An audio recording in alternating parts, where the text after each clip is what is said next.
Welcome to the PortlyAI Human Capital Squad Talk podcast. We're so excited to have this inaugural episode.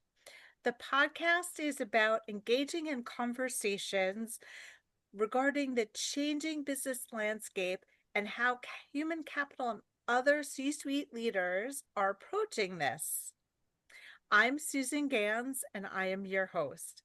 I lead the Human Capital Squad for PortlyAI, and I'm a strategic advisor to mid-sized companies. Today, we are so excited and delighted to have Purvi Kandal with us. She is the founder of PortlyAI, and she comes to this with a long career with many well-known brands in the supply chain transformation space, and she's worked in industries that range from pharmaceuticals, retail, education, and finance. Welcome to the show, Purvi. Thank you so much, Susan. It's so great to be here and I'm super excited about this. We are too. So let's dive into the conversation. Please share with our audience what prompted you to start PortlyAI. Is this something you didn't have to embark on, yet you chose very intentionally to do so? I've been exposed to AI related efforts. I worked for an AI company starting in 2019. So I sort of saw AI was going to change the world, the way it was going to be shaping what we do, how we do it. And one of the observations I've had is this idea that says, how do we help our people, right? How do we AI as a product or as a technology, all of that is continuing to evolve so rapidly. And as people, we're creatures of habit. And even though we don't like the we don't like change happening to us, the reality is we're going to have to evolve. So, how do we evolve it? So, I really felt that there were not a lot of tools or products out there that was helping the talent evolve, but also at the same time, the enterprises coming from large enterprises. I saw the broken cycle. I saw the broken cycle across the board from end to end. And fundamentally with AI, it's, really bringing light to a lot of the, information, the transparency, all of that. It's going to require shifting of the talent model. So when I sort of thought about this, I said, well, how do we sort of make this happen? My one option is I can go work for a company. I've been an entrepreneur for a very long time, applying, different mindset in large companies. But I also realized that that would take longer to kind of help drive the change. And I don't think we have that much time as we did in the past. So I really felt that, something's got to be built. And, we did some R&D and we learned that we could leverage AI and make this actually, an experience that's very different than what we've ever had in the entire life cycle. So we said, all right, let's go and, go deep dive in and go work to evolve so we can help shape the futures of career with AI. So it sounds like you wanted to take it into your own hands to try to tackle this challenge of shifting the talent model, as you called it, and really help to solve the challenge that companies have with respect to getting insights into the skills and capabilities of their workforces, while at the same time empowering the workforce itself to get those insights that would help them in navigating their career from an internal mobility perspective or an upward mobility or exploring entirely different industries. Did I get that right? That is spot on right. The only caveat I will say is that I can't build this all by myself, right? So I'm a huge, huge believer in partners that see the same vision. They recognize there's a need to change the entire talent to transfer, the process dynamics that exists, which is from the industrial era. So yeah, it's a journey, and it's a journey to bring on people in the ecosystem and partner to say, how do we actually make this happen? Because it's going to take a lot of villages, right? And so, yeah. Yes, it isn't for the faint of heart, as we've talked about. There's a lot of roller coaster rides that are involved. But let me pull the camera back a little bit and share with our audience a little bit about the trends that we've been seeing that also reinforces the need for this focus on skill set. So we've seen some trends that talk about uh, the economy moving from role based to skill based. And we've also seen thought leadership around economies that are driven by projects versus day to day operations. So, can you talk about the importance of really understanding why we really truly need to understand skill sets? So connect a couple of data points. First one is right. You Reid Hoffman, very respected co-founder of LinkedIn. He said for a while that by 2034, the 9 to 5 jobs as we know it will no longer exist, right? So when you think about it from that context, right, you sort of kind of say, well, what do you mean the jobs are not exist? Well, what does that mean exactly, right? Now, what that means really is it's the job description and sort of the way we've been managing careers so far will not exist. It doesn't mean the work won't exist, right? The work actually still is going to be there, but the work is going to change and it's going to shape very different, right? So when I think about it, right, like if you think about what AI can do, there is an immense level of productivity it can provide to individuals that is not possible for us to be able to do. So how do we then sort of change that, right? We were in the job description, title based kind of an environment for a very long time. Now, how do we sort of shift that? Fundamentally, below those job descriptions, there is and has always been skills behind the scenes, right? The skills have always been there. However, the challenge has been in the current model, there is not a way to really remember nor surface any of those skills. So, for example, right, I have skills that I may not be using in my current job, but I've used in the past. And it's like I'm riding a bike, right? And all of us have that. We have a lot of skills that we've developed over our careers. Some of them are even outside of our careers, right? We may have personal interests, right? Things that actually help us build our skills. You could be in the Boy Scouts. You may have learned some skills there. So you have to sort of start to understand and say, what are the skills do I need to get task or whatever is it that project done, right? So that's where we need to shift to. And that means is right, teams in the future are not going to be stagnant, right? Where you're working with a one team forever. If you have a stakeholder, you work with them. You're actually going to see teams come together and they're going to disperse when that project ends, right? So the skills are the best way to understand. And when I say skills, it's not just hard skills, right? You have a hard skills. If you're a finance professional, you have a hard skill on, hey, technical accounting, whatever that is. There's also soft skills. And then there's also AI skills, right? The combination of three is what's going to drive it. And so really the fundamentals are going to shift from where we were to where we need to go. And then who knows, right? Beyond that, there may be some new ways to even look at it differently. We don't know that yet, but we've got to get from point A to point B first, right? Which is from job descriptions and titles to skills development. Absolutely. I mean, what you said about fluid teams coming together, it's so true. People are going to need to know what people's capabilities are as they bring together people from different functions to work on a particular innovation initiative or a particular growth area.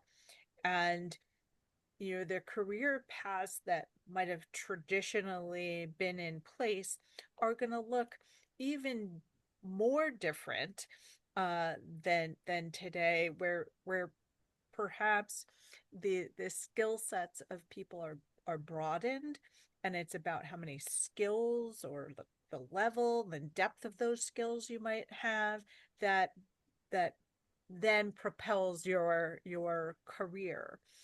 So it's to remain to be seen, but definitely we know for sure things are gonna be different than what we've ever envisioned.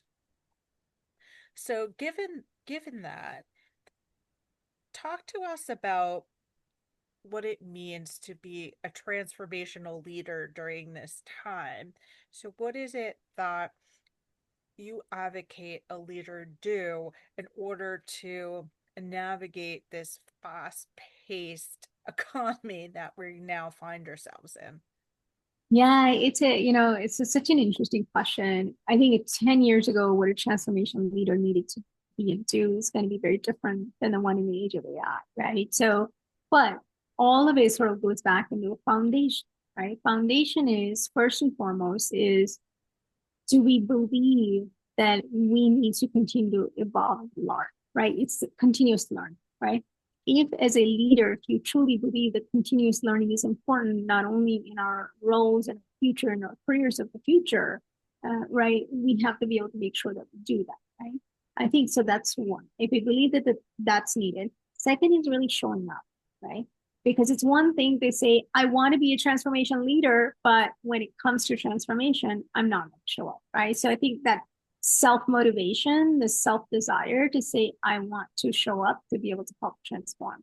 And I think the third piece of it is knowing that there is no perfect playbook that says you're going to go from A to Z this exact way. That's the old industrial baked way of doing it. But in transformation, even those practices required experimentation, understanding what's possible, learning it very quickly, pivoting. So being agile was also very important. Even back in 10 years ago, that was still important. 5 years ago was important. Now it's even more important because we're expected to move much faster, right? So I think being transformation first and foremost minded is really recognizing that, are we ready to do that? And if we are we willing to be uncomfortable, right? Are we willing to be comfortable to be uncomfortable? Because there's no perfect solutions when it comes to transformation. There's no perfect answer. There's going to be things that you're going to do that's going to feel like, oh my gosh, I wish I would have known, I would have done it differently, right? But that's okay. That's part of learning. So being transformation minded, it's also continuous learning, and that also means that you also pivot and you move fast. Understood. So I'm going to repeat that for our audience because these are very key learnings around the continuous learning journey to show up and be self motivated and to have a mindset of experimentation, that there is no quote unquote perfect, and getting comfortable. So some element of risk taking, if you will, because you're going into an uncertain world. So know that it's okay to be uncomfortable um, doing that. Which also brings me to a question about boards. So at the board level, what does the board need to be thinking about in terms of being competitive, making sure that the companies where they have fiduciary responsibility for, that those companies are well positioned to thrive in this kind of environment? I think one of the interesting things is I see board members also learn, right? Because AI is new to all of us. So it's funny. AI has been around for a long time, but the ability for in where it's at today and where it's going, yeah, has exponentially gone up in the last 3 to 4 years, or 3 years specifically, right? So there's awareness. So they are also learning to say, how do we figure this out? I think first and foremost, the boards have to recognize that AI is going to change their company, no matter what industry they're in, no matter how small or large they are, right? It doesn't matter. It's going to happen. So I think first and foremost is understanding that. Then the second question becomes is to say, okay, where are the areas that we think AI will fundamentally impact us first? Because right, we can't boil the ocean, right? Where is it going to impact them first? And where's that going to come from? That means competitive intelligence, understanding, maybe your competitors are doing things that you're not aware of, right? And that means a board has to really understand where the market or their industry is going, companies, right? So that's existing environment. But also they need to understand where are the new players coming up with, right? what is AI able to do, and what is AI first mindset in the future organizations going to look like? Fundamentally, board's job is to unlock shareholder value, right? And knowing, right, recognizing, for example, right, if AI is used in an organization today just as a tool, an add-on, etc., depending on the culture of the organization, the company will get or organization will get anywhere between 0 to 20% in productivity left. If they go further, they will be able to get, if there were their human is the boss and the AI is the worker, they're gonna get 200% left. Now, the third phase is where AI and humans are learning from each other. There is a 2000% productivity. So the boards need to be thinking about that, not that it will never happen, but rather who's going to get there in my industry, in my area? Is there someone that might get there first before us? So how do we position the organization? How do we make sure that our workforce and our systems and our processes and our mindsets are evolved and thinking about AI first? And how do we become the first, enablers that can catch that 2000% productivity? That's what they need to be thinking about. Yeah, so very profound and very powerful. Because I think when AI was first introduced in more, let's call it popular settings, it was about, okay, what can we do from productivity standpoint? And what you're saying based on research is you might at best get a 20% productivity left. And even when you take that to the next level, if humans are bossing around the AI, you might get a 200% lift, which is very impressive. But I think what you're saying is to really unlock the value, if you want to get a real fundamental shift in shareholder value, go after the partnership, the true collaboration between the humans and AI. And that starts at a very strategic level with between the board and leadership around where can the company thrive, what's going to be a competitive differentiator. And I think people might be afraid, like, well, what if we don't get it right? But to your earlier point, nobody's got the playbook for this. We are developing the playbook as it goes along. So I think what you're saying is it's a mindset of continuously learning from what's working, what's not working, and paying attention to all the signals in the marketplace. So it can be overwhelming. What sort of resources do you suggest that boards and leaders engage in order to not be overwhelmed by this process? I will say, yes, there's a ton of great writing that's being, shared and published, right? A lot of thought leaders are publishing great information. We ourselves, right? We have Smart Supply Dispatch out there, partly because of that reason. We started it when there wasn't a whole lot available, right? But at the same time, there is nothing that beats experimentation. The best way for anyone to learn, be it at a board level, C-suite, mid-level, in line management or line leaders, right? You've got to play around with it. You've got to experiment. And that is how you're going to know where the lift will be in your particular function, in your particular actually organization. I wouldn't even look at it functionally, but to look at it from cross-functionally, how that would work, right? So it requires that experimentation mindset. And that is the best way to learn. Because look, you could read an article from an amazing person that has done a ton of great research and data points to all of that. People will, we have a tendency not to believe things unless we do it ourselves. I think that's just a human nature. And so I think we have to fall back to that human nature that says, okay, let me play around with it. Let me look at it so that I understand where the possibilities are and where the guardrails may need to be and where, it's not ready yet, right? But how do you sort of keep, and if it's not ready, don't just say it's not ready and then just forget about it. It might be ready 2 months from now, 3 months from now, right? So how do you keep your continuous learning loop going? But learning and getting involved, hands-on experimentation is the only way. So, if you had to use a word or a phrase to really encapsulate his transformation process and journey, what would that be? And tell us a little bit about why you would choose this word or phrase. Um, it's a good question.